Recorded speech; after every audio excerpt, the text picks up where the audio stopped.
প্রিয় বন্ধুরা, জান্নাতে কি সন্তান জন্মাবে? জান্নাতীরা কিভাবে হুরদের সাথে সহবাস করবে? প্রথম উত্তর হলো জান্নাতে সন্তান জন্মাবে।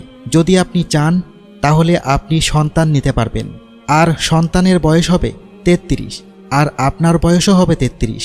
এখানে একটা প্রশ্ন থেকেই যায়, জান্নাতে যদি বীর্য নির্গত না হয় তাহলে সন্তান হবে কিভাবে? এর উত্তর শুনে আপনিও অবাক হয়ে যাবেন। তার আগে কিছু বিস্ময়কর ঘটনা ঘটবে জান্নাতের বাজারে। সেই ঘটনা সম্পর্কে আজ আমরা জানাবো এবং তারপর জান্নাতে হুরদের সাথে সহবাস, সন্তান লাভ কিভাবে হবে সেই সম্পর্কে জানাবো। তাই ভিডিওটি একটু ধৈর্য ধরে শুনুন, তাহলে অনেক কিছু অজানা বিষয়ে জানতে পারবেন। তাবেই হজরত সাইদ ইবনে মুসাইব রাদিয়াল্লাহু আনহু থেকে বর্ণিত যে একদিন বাজারে হজরত আবু হুরায়রা রাদিয়াল্লাহু আনহুর সাথে তার দেখা হয়।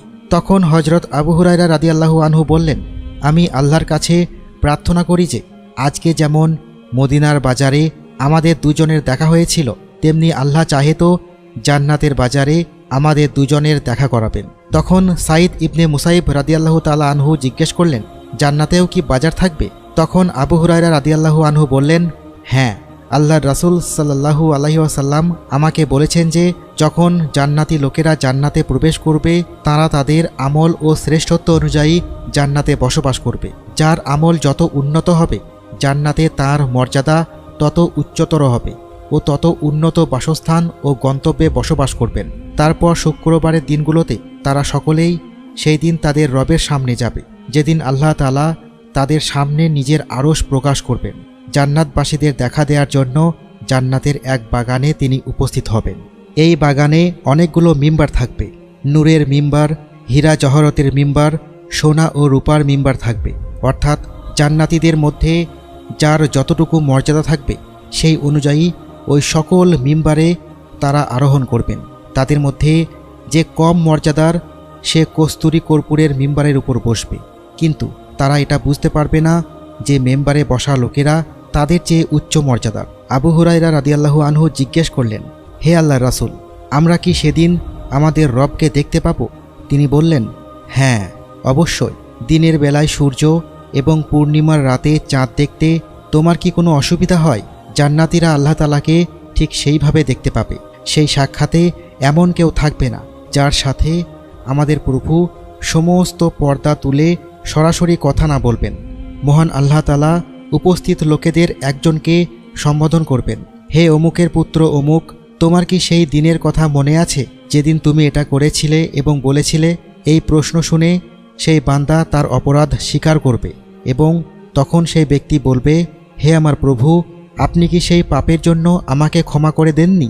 আল্লাহ তাআলা বলবেন, নিশ্চয় আমি তোমার সেসব গুনাহ মাফ করে দিয়েছি এবং তার ক্ষমার ফলস্বরূপ আজ তুমি এই পর্যায়ে পৌঁছেছ। এরপরে হঠাৎ একখণ্ড মেঘ এসে তাদেরকে ঢেকে দেবে এবং এমন সুগন্ধে ভরিয়ে দেবে যা আগে কখনো পাওয়া যায়নি। তখন আমাদের রব বলবেন যে এই দিকে, এই জিনিসের দিকে আসো যা আমি তোমার মহত্বের জন্য যা প্রস্তুত করেছি, সেদিকে আসো এবং তোমার পছন্দ এবং ইচ্ছা অনুসারে যা চাও তা গ্রহণ করো। হজরত মুহাম্মদ সাল্লাল্লাহু আলাইহি ওয়াসাল্লাম বলেন, জান্নাতের লোকেরা সেই বাজারে পৌঁছাবে যেখানে ফেরেশতারা ঘিরে রাখবে। এই বাজারে এমন কিছু থাকবে যা কোনো চোখ দেখেনি, কোনো কান শোনেনি এবং কোনো হৃদয় কল্পনাও করেনি। যদিও এই বাজারে ক্রয় বিক্রয়ের মতো কোনো ব্যবসা থাকবে না এবং সমস্ত জান্নাতীরা একে অপরের সাথে মিলিত হবে। সেই বাজারে আমাদের যা যা ইচ্ছা তা আমাদেরকে দেওয়া হবে। আবু হুরায়রা রাদিয়াল্লাহু আনহু আরও বর্ণনা করেন যে রাসূলুল্লাহ সাল্লাল্লাহু আলাইহি ওয়াসাল্লাম বলেছেন, জান্নাতের বাজারে উচ্চ মর্যাদা সম্পন্ন ব্যক্তিরা অপেক্ষাকৃত নিম্নমানের ব্যক্তির সাথে সাক্ষাৎ করবে, কিন্তু জান্নাতীরা বুঝতে পারবে না যে কে বেশি মর্যাদা সম্পন্ন আর কে কম। কেউ কাউকে তুচ্ছ ও অপমানিত বলে মনে করবে না।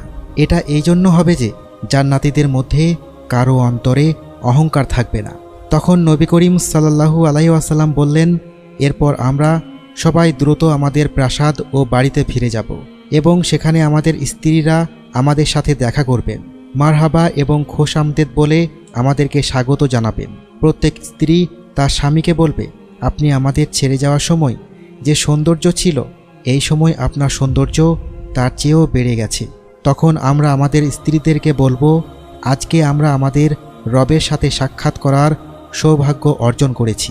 ইসলামিক কিতাবসমূহে উল্লেখ আছে যে একজন নেককার মহিলা যদি সে বিবাহিত হয় তবে জান্নাতে সে তার নিজের স্বামীর সাথেই থাকবে এবং তার স্বামীর সাথে থাকা হুরদের নেতা হবেন এবং আল্লাহ এই মহিলাকে তাদের সকলের মধ্যে সবচেয়ে সুন্দর করে দেবেন।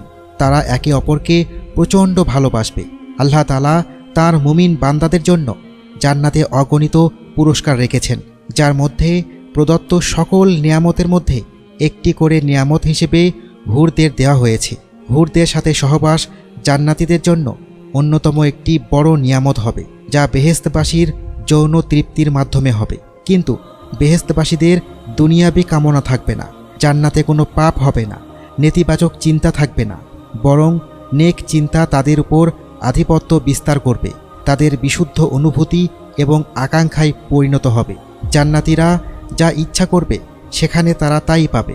যদি তারা জান্নাতে সন্তান কামনা করে তাহলে সন্তানও লাভ করবে, কিন্তু তারা এই পৃথিবীর সন্তানদের মতো হবে না। এক হাদিসে রাসূল সাল্লাল্লাহু আলাইহি ওয়াসাল্লাম বলেন, যদি কেউ জান্নাতে সন্তানের ইচ্ছা পোষণ করে তাহলে তার ইচ্ছা পূরণ করা হবে।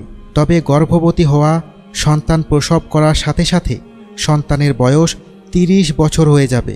অপর এক হাদিসে রয়েছে, জান্নাতীরা সহবাস করার ফলে তাদের বীর্য নির্গত হবে না, বরং তাদের শরীর থেকে মেশকের সুগন্ধিযুক্ত ঘাম বের হবে এবং সেই ঘাম থেকেই গর্ভবতী হবে। এভাবেই জান্নাতে সন্তান লাভ করবে। বন্ধুরা, জান্নাতে প্রবেশের প্রথম মুহূর্ত, প্রথম আনন্দ, প্রথম রাত, প্রথম সকাল এতটাই সুন্দর হবে এবং সুখের হবে যা আপনিও কল্পনা করতে পারবেন না। শুধু ভাবুন, ফলে ভরা বাগান, যেখানে ঝর্ণা ও দুধের নহর প্রবাহিত হবে, যার গাছের ফল আপনা আপনি আপনার মুখে পৌঁছে যাবে, যা দিনে একবার খাবে তা আবার খাওয়ার সুযোগ হবে না। সোনার তৈরি পাত্র থাকবে, বালিশে হেলান দিয়ে জান্নাতীরা বসা থাকবে, দাসদাসীরা এদিক ওদিক খেদমতের জন্য ছুটতে থাকবে, সুস্বাদু মদের পেয়ালায় মদ পান করবে। সেই মদ পবিত্র হবে এবং তাতে কোনো নেশা থাকবে না। যখন জান্নাতীরা জান্নাতে প্রবেশ করবে চারিদিক থেকে শান্তির ডাক আসবে। জান্নাতের প্রথম মুহূর্ত, প্রথম আনন্দ জান্নাতীদের হতবাক করে দেবে। নিজের চোখকে বিশ্বাস করতে পারবে না। তারা অবাক হয়ে বলবে, আল্লাহ, এ কেমন জায়গা! এত সুন্দরও কি ধরনী হতে পারে? একবার ভাবুন, রক্তের সম্পর্ক আত্মীয়রা অর্থাৎ বাবা মা, ভাই বোন, স্ত্রী সন্তান, যাকে এক ঝলক দেখার জন্য দুনিয়াতে 100 বছর অপেক্ষা করেছিলেন, হঠাৎ তারা একদিন আপনার সামনে আবির্ভূত হলো। তখন আপনার খুশির সীমা থাকবে না। অনুভব করুন, যখন আপনার সামনে সব ধরনের খাবার রাখা থাকবে আর আপনি সবার সাথে খেতে বসবেন। খাবারের প্রতিটি লোকমা অসাধারণ হবে। এরপর হঠাৎ সেই দৃশ্য দেখা যাবে, যে দৃশ্যের সামনে জান্নাতের মতো মূল্যবান নিয়ামত অনর্থক মনে হবে। এটি সেই মুহূর্ত হবে যখন মহান আল্লাহ তাআলা জান্নাতবাসীদের সাথে দেখা দিবেন।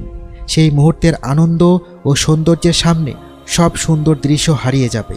আল্লাহ তাআলা আমাদের প্রত্যেক ঈমানদারকে কবুল করুন এবং আল্লাহ যেন কোনো ঈমানদারকে এই দৃশ্য থেকে বঞ্চিত না করেন।